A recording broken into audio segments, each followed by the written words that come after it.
لا ينهاكم الله عن الذين لم يقاتلوكم في الدين ولم يخرجوكم من دياركم أن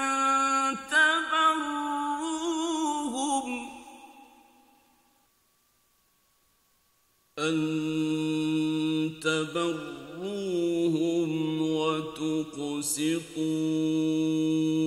إليهم. Allah tidak melarang kamu untuk berbuat baik dan berlaku adil kepada orang-orang yang tidak memerangi kamu kerana agama kamu dan tidak mengeluarkan kamu dari negeri kamu. Inna Allah yuhibbul muqsitin. Sesungguhnya Allah mengasihi orang-orang yang berlaku adil. Al-Bukhari meriwayatkan dari Asma binti Abu Bakar, dia berkata, "Ibuku datang kepadaku dengan perasaan senang hati. Aku lalu bertanya kepada Nabi, apakah aku perlu menyambung silaturahim dengannya?" Beliau menjawab, "Ya."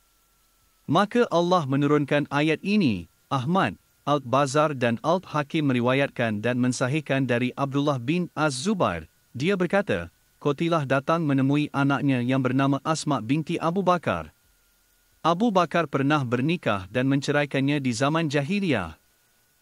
Qatilah lalu datang dengan membawa hadiah-hadiah.